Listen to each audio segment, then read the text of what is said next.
In a world of EMS podcasters, EMS Office Hours is the only live podcast bringing you the latest topics and opinions in EMS. Turn down your scanner and turn up your speakers as we join Jim Hoffman and Josh Knapp on their latest EMS podcasting journey.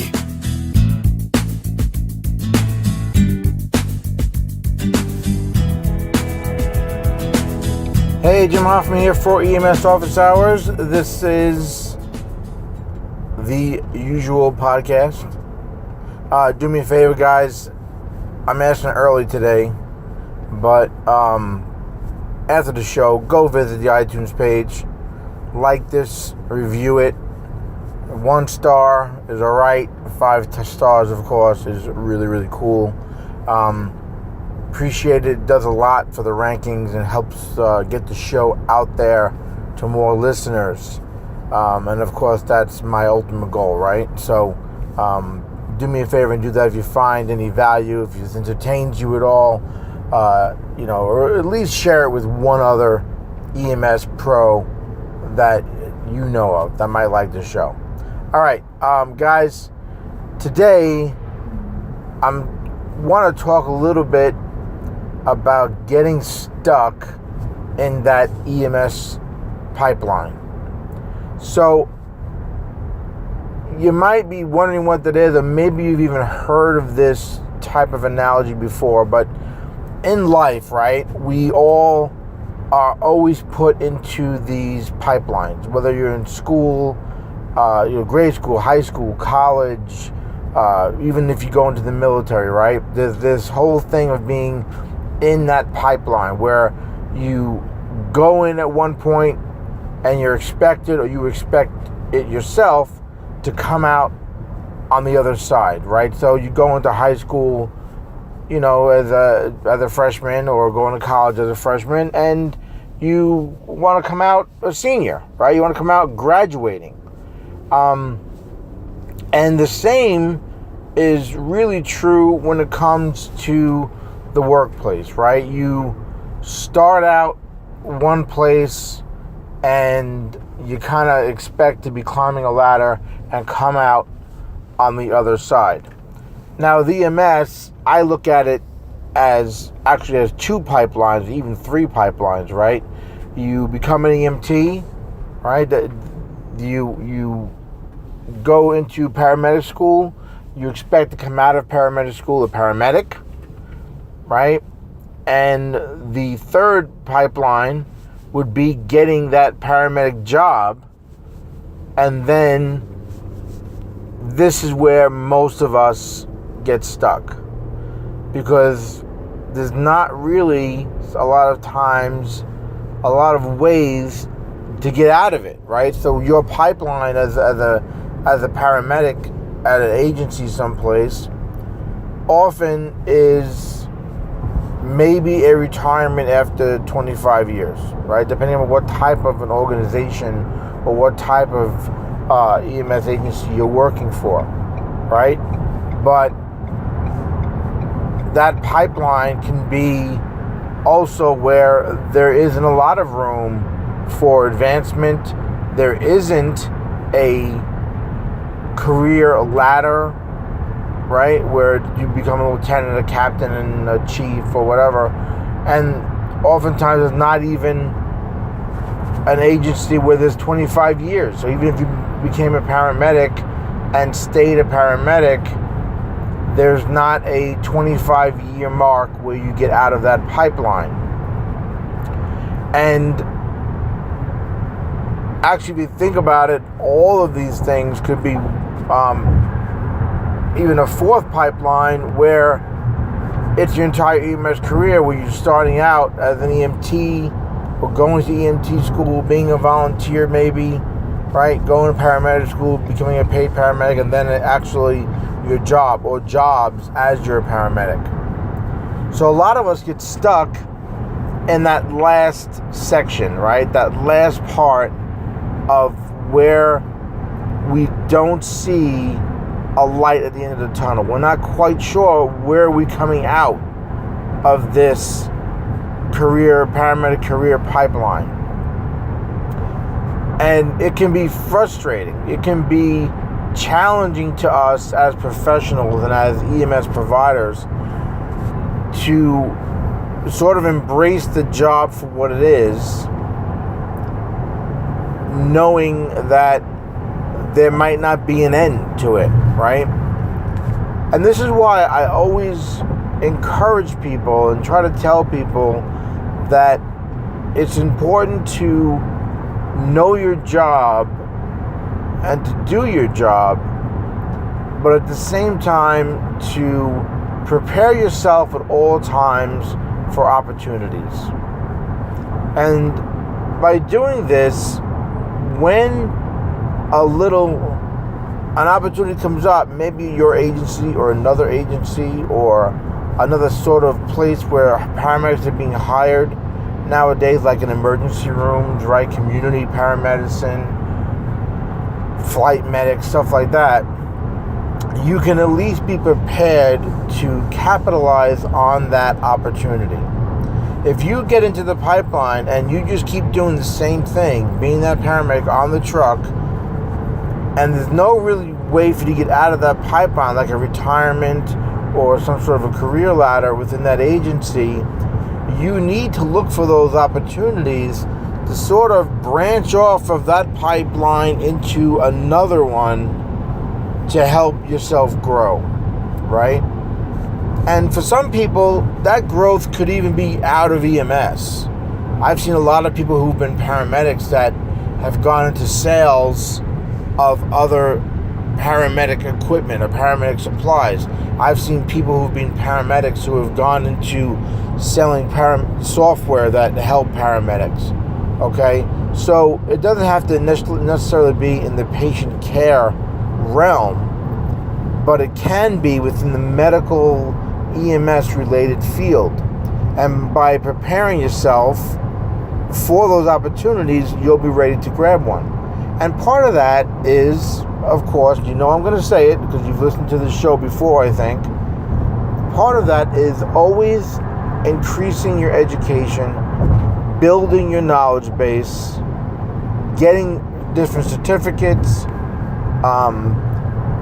being well versed in different areas of EMS, so that when that opportunity comes, you can say, yes, hey, I have this certification, or I know a lot about this, or or you're recognized in your EMS community that you're sort of the go-to guy for a certain topic.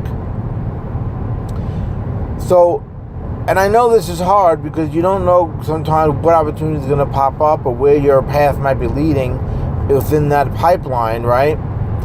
But sometimes you might know, and that might mean where you want to do something, let's say, like I said, with a software thing or with sales or community paramedicine. Find out what you need to grab that opportunity and start working towards it, so that you don't get stuck in that pipeline with everybody else trying to kind of claw their way into it and fight their way through that clog or that bottleneck that a lot of us get caught up in, right? Where only a few of us kind of come out the other side.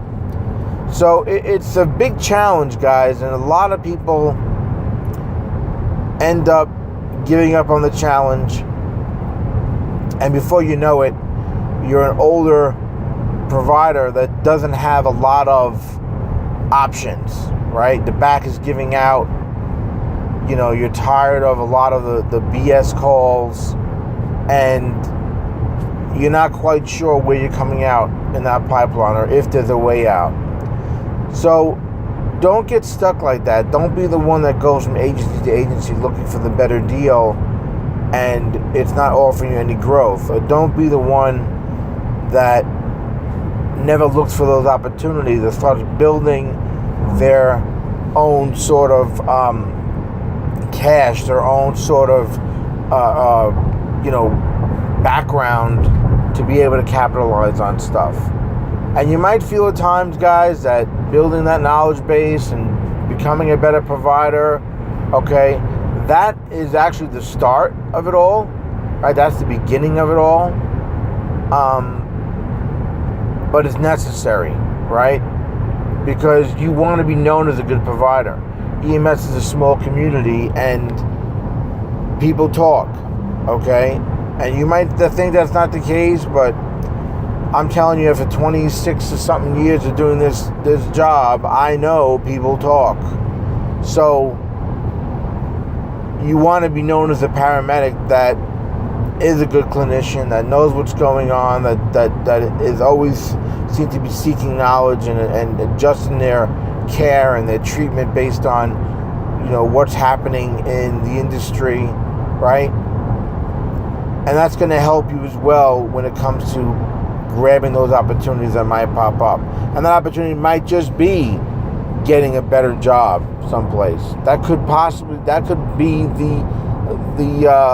the next step for you.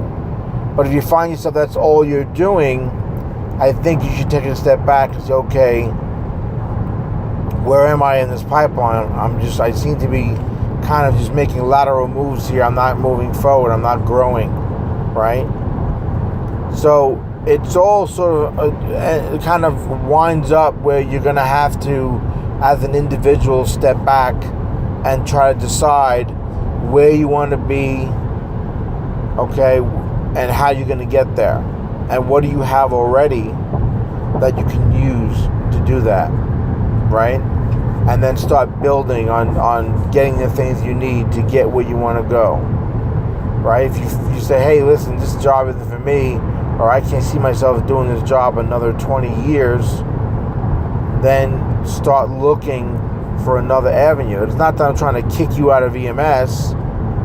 I'm thinking of it as, you want to be a provider that's into the job.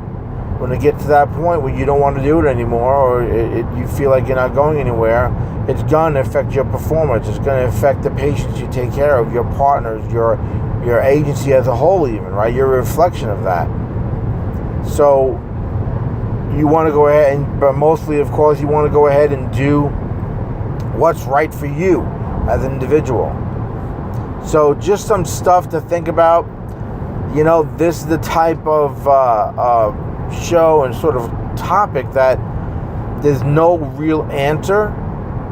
And I'm sure some people might say, well, I work for a fire-based agency and, I have my bachelor's degree and someday I'm going to be the chief or I'm going to be a captain or whatever the case may be, right?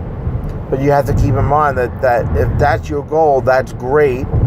And, that's the type of agency and situation you're in, that's all, perfect. But a lot of people aren't necessarily in that position, and they have to think of other things and other ways they're going to improve themselves. Like I said, maybe it's community paramedicine, maybe it's working in an ER, right?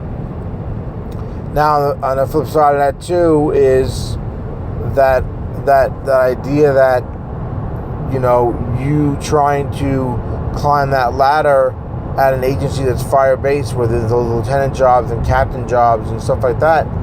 But you still have to make yourself marketable and prepare for those opportunities because you're not the only one looking to do it, right? At an agency, let's say, of 30, 40, 50 people, and that lieutenant job opens up, who gets to have it?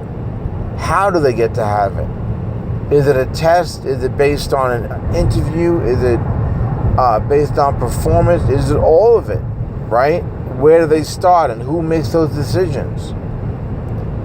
So just some stuff to think about, guys. Again, it's not the answer. Like I always say, I don't have the answers to the things that we talk about on the show necessarily, right? Sometimes I do. Sometimes I give a clear sort of answer to the question that's being asked at the top of the show. But a lot of times it's not the answer that I even want to give. What I'm trying to do is talk to you in this format to get your mind going, to get your thought process going on that topic, and to maybe get you talking to other EMS providers, your co-workers, your partners, your managers, whatever the case may be, depending upon the topic, and sort of talking about it in the front of the ambulance where the real stuff about EMS gets talked about, right? Not at conferences, not at meetings. The real stuff that really concerns us, that nobody talks about until in the front of that ambulance or they're in that break room, right? Talking about it in a more confidential, private sort of area.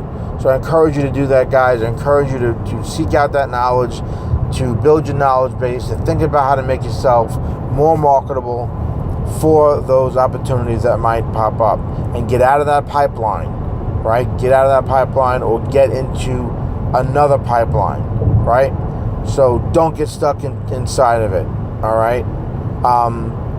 So I hope you can use this stuff, guys. I hope this makes some sense.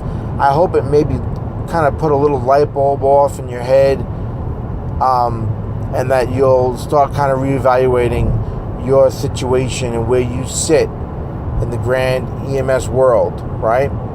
All right, guys, that's it for today. Be sure to, again, please leave me a comment, leave me a review, leave me some feedback over on the iTunes page. You can click there's a button on this page or a link on this page to do that. Very easy to do. It takes about maybe a minute and a half.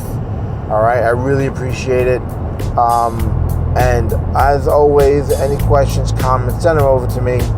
It's contact@emsofficehours.com.